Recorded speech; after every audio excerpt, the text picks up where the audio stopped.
Good morning, everybody. I would like to welcome everybody to the subcommittee meeting of the Ways and Means Subcommittee.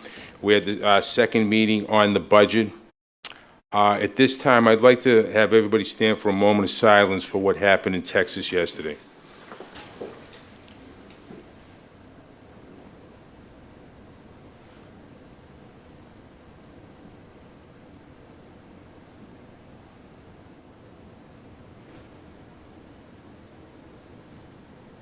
Okay, thank you.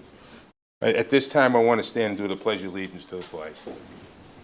I pledge allegiance to the flag of the United States of America and to the republic for which it stands, one nation, under God, indivisible, with liberty and justice for all. Okay. At this time, I'm going to do a roll call of the subcommittee that I'm in charge in. The chairman, Michael Ferranti, here. Ms. Carol Ty. Here. Mr. John Kingston. Here. Thank you. And I just want to recognize the people that are here right now. Besides my committee, School Committee Susan Gravelisi, Ms. Aisha Milbury Ellis, Superintendent Dr. Diane Kelly, our CFO Matt Cruz, and our Assistant Superintendent Danielle McColba. Like I said, it's the second meeting, and I think, Matt, we should do is what's the overall changes from Budget 1 to Budget 2? Sure. So just to highlight the major changes that have happened between version 1 and version 2.0, I'll start with the actual appropriation that we're expecting from the city and how that has changed from the governor's budget through the Senate numbers and through our conversations about chargebacks and excludable costs. So since we last met... Do you want me to put this up? You can. You want the page number of the PDF that I posted? So I have the 132-page PDF, and All right. give me 1 second just to get my screen set up. Okay. If you go down to the bottom of page 2 on that, that's where I'll start. A little bit more. Okay, so these notes right here where I documented changes from governor to House and then from House to Senate. So over that time, we got word from the city that they would be freezing the premiums for health insurance, which triggered a savings to the school department in over $600,000 for insurance costs next year. We also saw a change in the cherry sheet from the state with the House and Senate numbers that were in effect decreasing our cost as a school department for charter and choice schools. So adding another $370,000 to our budget.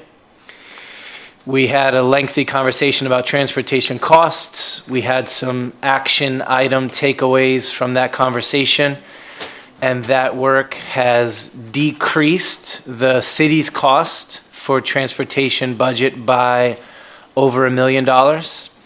Most of that was the culmination of bid processes coming through and knowing what exact figures would be, and then some of it was some other work that we did there.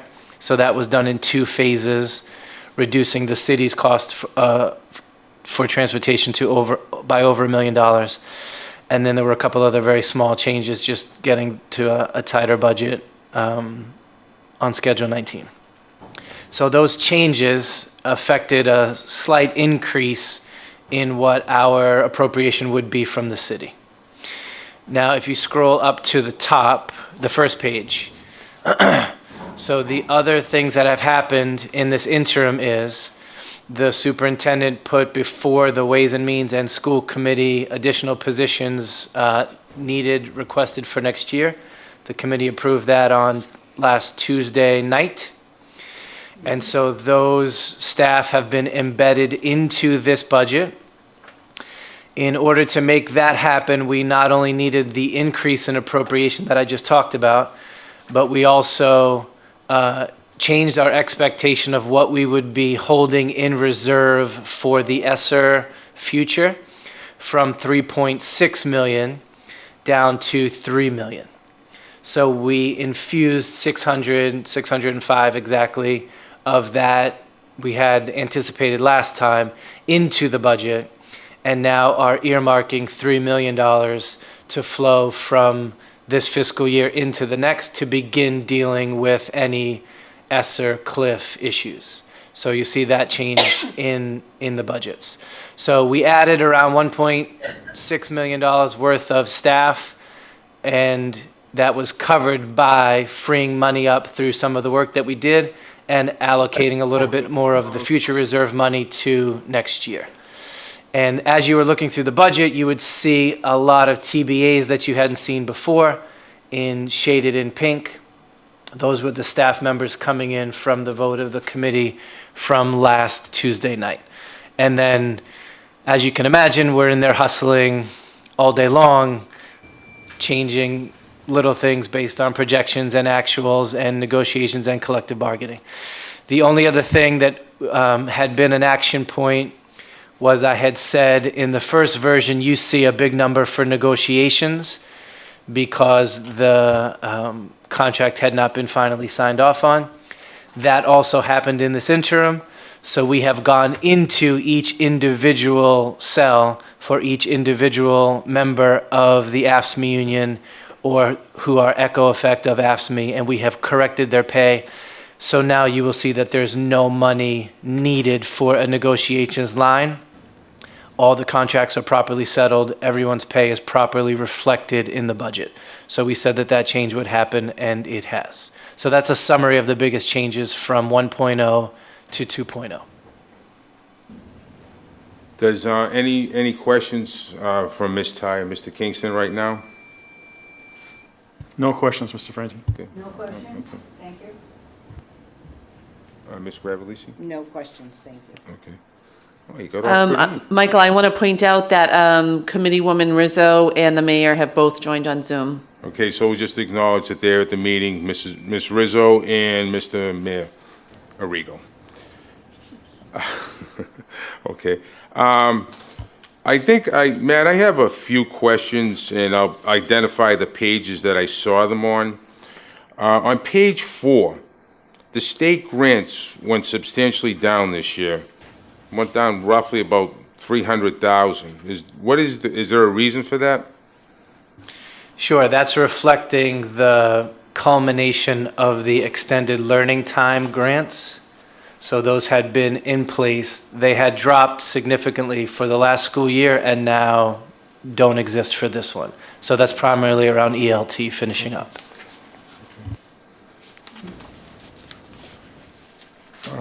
I want to go to page 7 on the 4,000 series. I'm just comparing budget 1 to budget 2, where the custodial money was a significant difference. Of the first draft, the custodial money was minus 147,000. Now it's plus 28. The difference for the change. Sure, so this is some of the kind of work that has happened in the details between versions. So the two main changes there is in the first version of the budget, we were missing a custodian who had just come on. So we slotted him into the budget for this one. You'd also see the FTE increase by 1. And then, since that AFSCME contract was settled, we were able to go into each of the individual employees and get their pay corrected. And don't forget that last year, the vote didn't even have that year's increase in it. So basically, for anyone in AFSCME, the difference between their FY22 vote and their FY23 vote is double increase. The 2.5 and then the 2.5 again. So when you apply that to a department of maybe 30 people, it quickly increases the amount. Okay, at this point, Mrs. Rizzo, do you have any questions for Matt?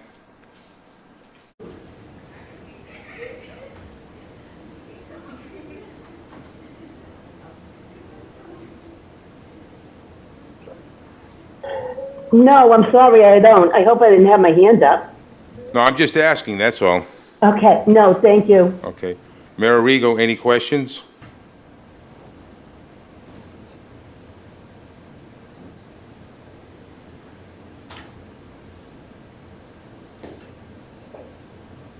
I guess not.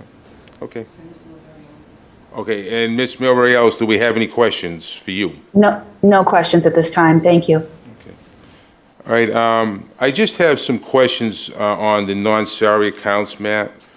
On page 105,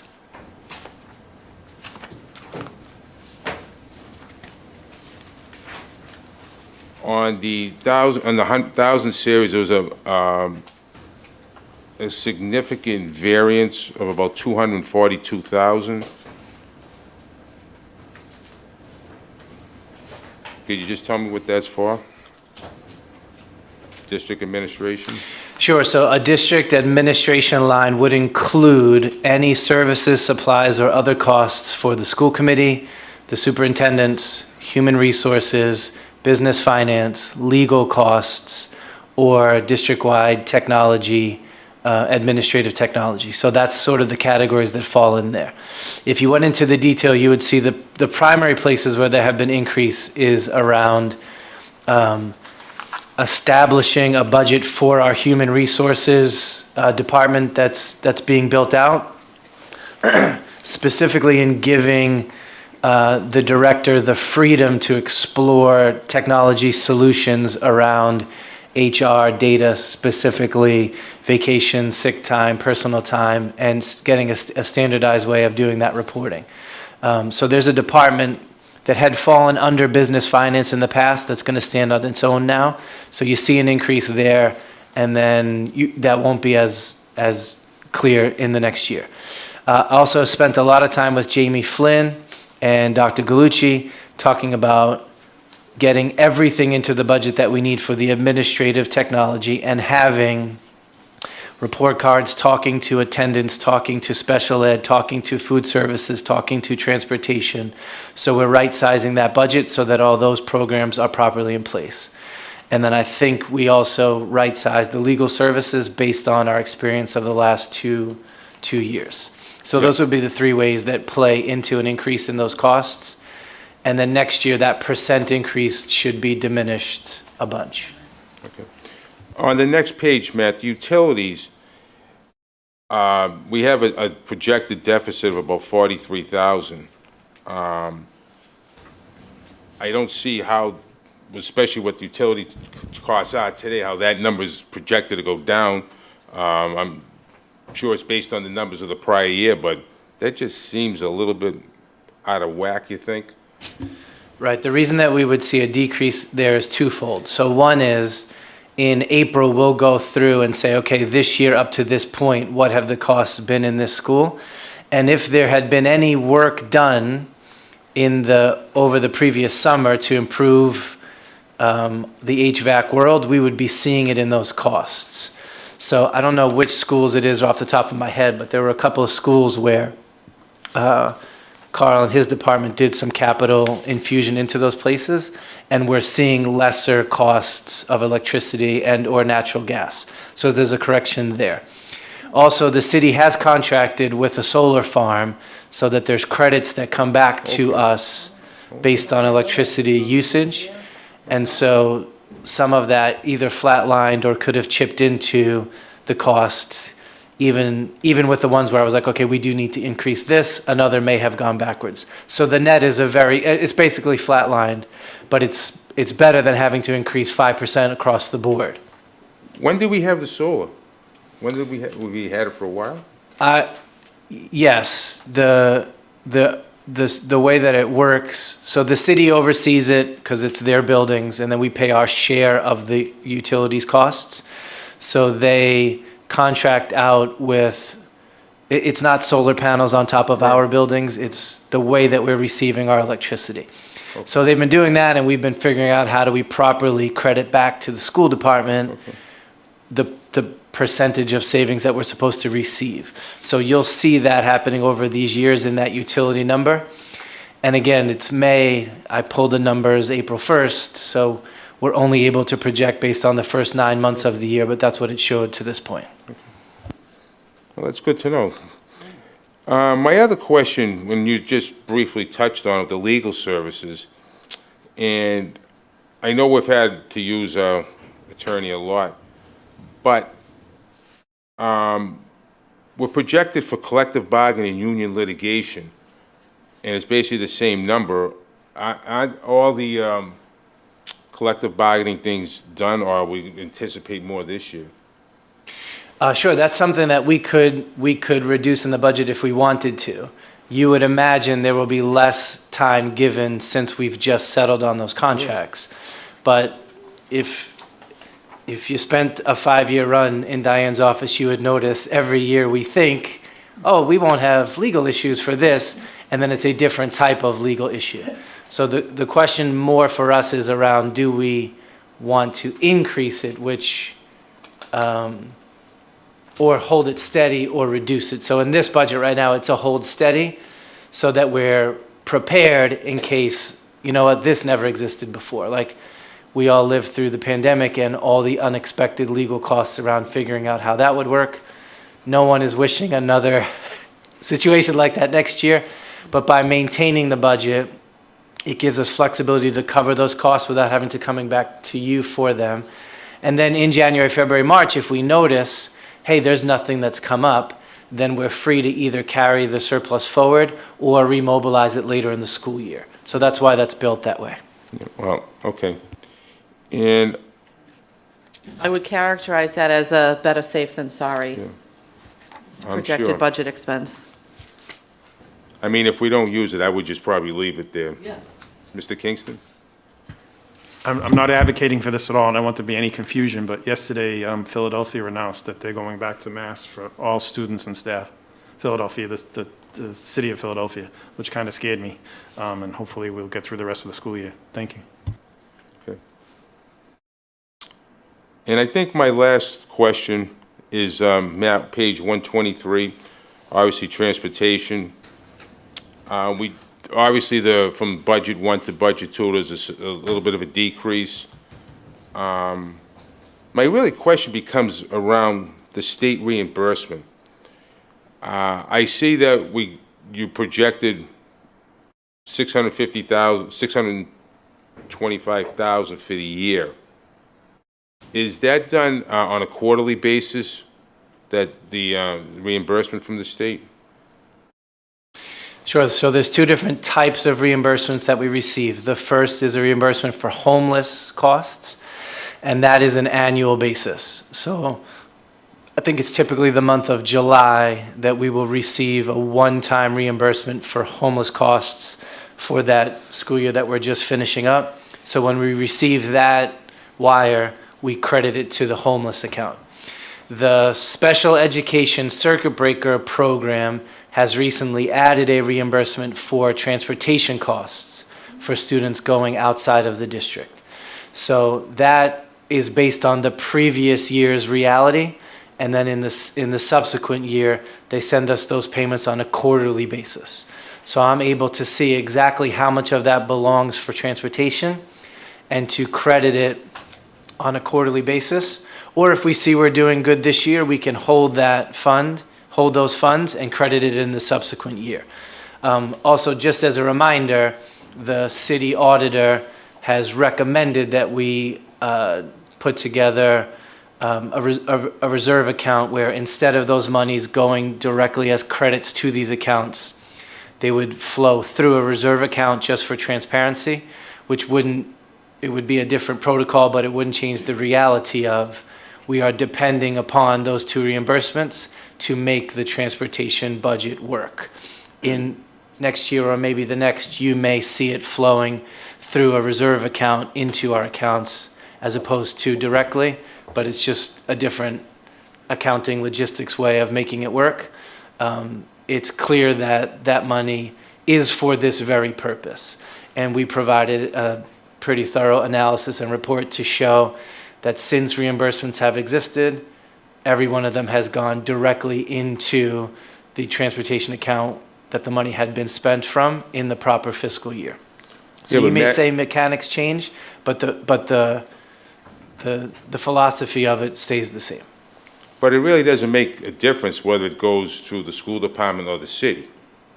That's right. I Doesn't think make a difference. right, and we're all committed to as much transparency and understanding as we can get. So if a second layer of accounting is helpful for that to say, hey, this year $425,000 came into the reserve fund through circuit breaker, and it was credited to the school's transportation out account, and it is visible in that way. It's no issue. We've been making the deposit as a direct credit to those expenses, which is also another way to do it. So there's different ways to do the accounting. The question is, has the money flown to the places that it's supposed to? It has. And also it will need to, again, because we are reducing the city's chargeback for this by the anticipated reimbursement. So, you know, for example, if the reimbursement never came in, then we would be looking at a problem of that amount of money because we're anticipating it. And this is, it's a conservative estimate. So we'll be very surprised if it doesn't come in at or above this number. Mr. Kingston? I was wondering where we were at with the bus situation. When Mr. Viskey came before us, he had passed us the law and what they had and what the city was required to pay. Where are we at with all of that discussion? So from me, basically we've gone from a $10 million chargeback to a $9 million chargeback. That was the fruit of the work that business finance did with transportation and going out to bid for regular transportation with a shrunk number of buses, and also going out formally to bid for mini buses to be doing inside runs. So we received back those bids. We went with the best responsible, advantageous bidder. As the department head, Diane approved those awards. And then I was able to go into this budget and say, okay, so based on those contract numbers, these savings were realized from place to place. There are still other things in conversation that could reduce that number more before we get to busing again in August. But we took immediate action in the places that we could and affected that kind of a savings. I appreciate all that, and I appreciate your hard work, but is the city looking for us to reimburse them for, I'll say, routes beyond the law? Because that's the feeling I got from the meeting that I attended earlier. So I can only answer that in financial terms, that I sent them the latest numbers and said, this is what our appropriation will be based on this reduction. And no one has circled back with Diane or I to say, oh, that's still too much. So it appears that the appropriation for that amount will happen. And then also and it's not that we never have, we're constantly saying, where can we affect cost savings as we're also judging gas prices and bid prices in the same way. Oh, totally not questioning you at all, and I appreciate all your hard work in the transportation department. Just from my tone, from the tone I got from that meeting was that the city was looking for money back because we were busing more folks than the law allowed. Mr. Viskey literally handed us a sheet that had the actual law on it. So that was my concern. So as long as the city isn't looking for some money back from us, fine, and thank you for your help. So I'll just add to that we are continuing to try to reduce the deficit between what was spent what we're anticipating the cost for transportation are this year and what the costs were last year. That's the piece that Mr. Viskey is rightfully concerned about.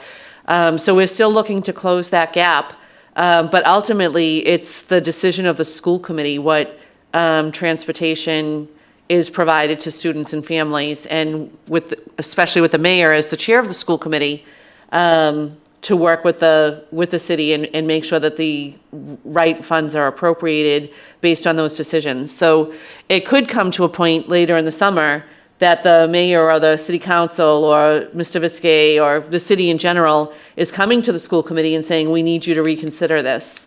But we're not at that point right now. Thank you. I just wanted some clarification. Thank you.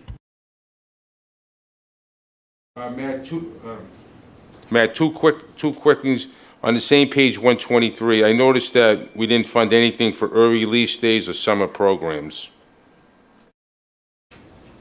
Any reason for that? Can you cite that page number again? Page 123, under regular education, students and activities, early release days, we didn't fund anything, or the summer programs. I can actually answer that one. Sure.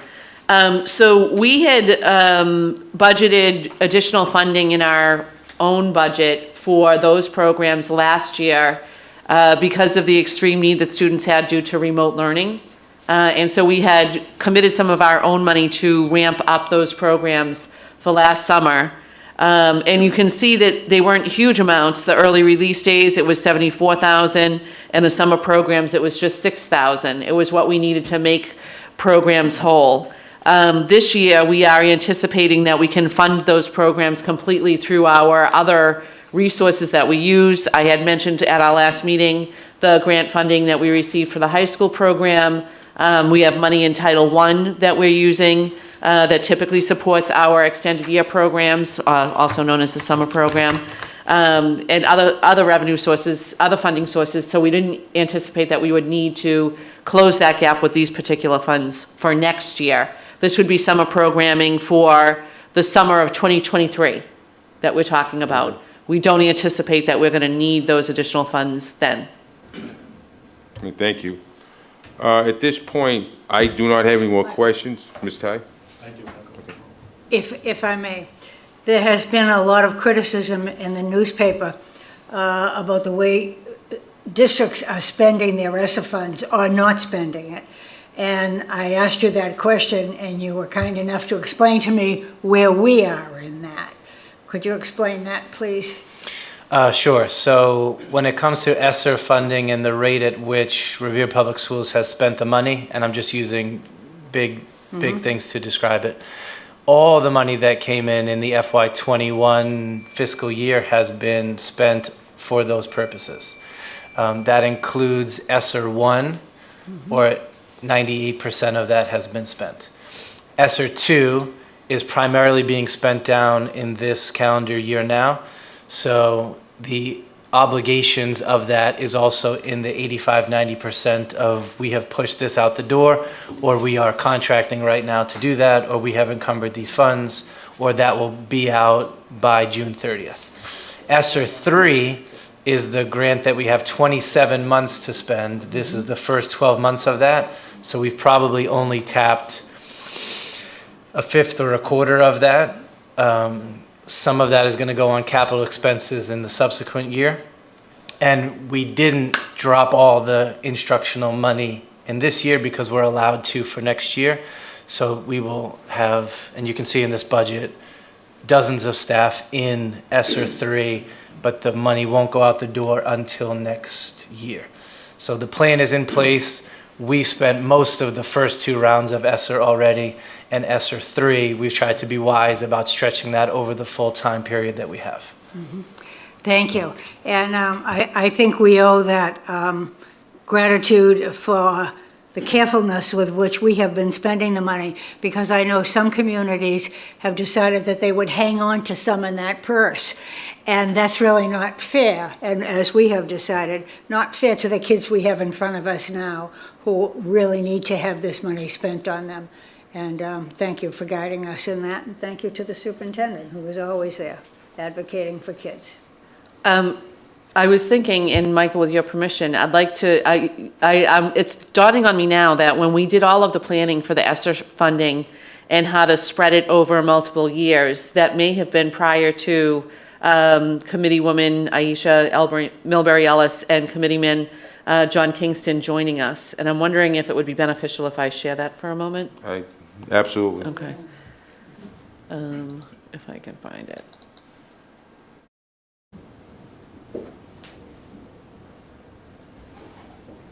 So I'll work on pulling that up from my computer now if you want to go on to other questions, and then we can come back to it.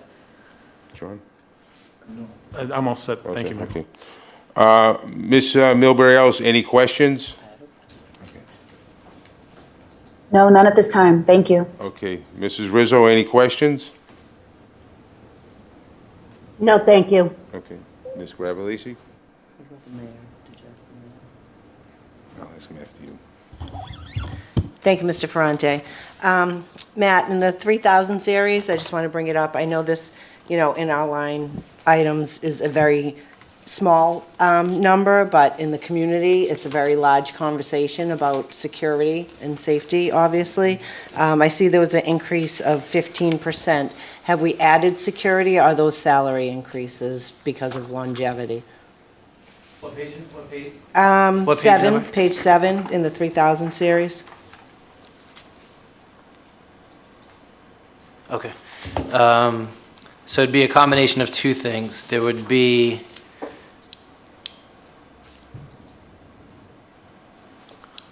so we'll be voting one additional FTE of security guard compared to last year's staffing. So there's one more body in the budget. And then, yes, that would be the effect of a pay raise and a pay raise reflected in the budget for each of the people across the board in that department. So the department's been increased by a person, and then pay raise have been affected for the first 2 years of the collective bargaining. Okay, thank you. Moving forward with our budget process, I'd like to see, have more conversations about adding more security and even adding an SRO that goes in the city chargeback. So I'm hoping that we can have conversations as we continue this budget with that and at our next safety and security meeting. Thank you. May I ask on that, where will the additional person be assigned? Do we know yet? I think we would probably work with Captain Amy O'Hara and the current SROs to determine where there is the most critical need. Mayor Arrigo, I did not forget you. Do you have any questions? I do not. Thank you, Mr. Chairman. Okay. I believe if there are no other questions at this present time. Okay, go ahead. Sorry. So I'll just briefly share this now, and I'll make sure to email it to the newer members of the committee so that they have time to look at it, and perhaps we can discuss it more vocally. But back in 2021, or the end of FY 2021, when we were planning for FY 2022, we did spend a good deal of time trying to project out our anticipated increase from the Student Opportunity Act.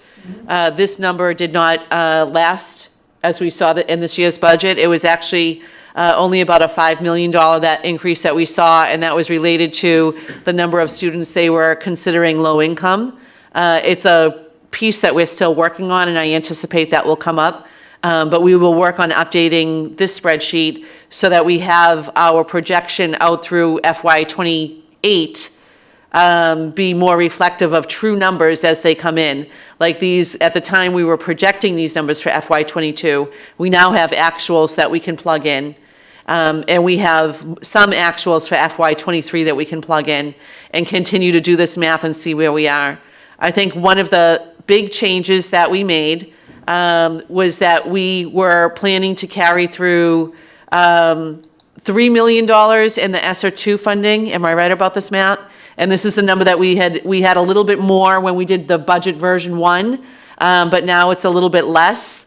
And as we refine these numbers, this is where we're seeing, as we plan out to have this money in store, this is the ultimate number coming from all of these different places.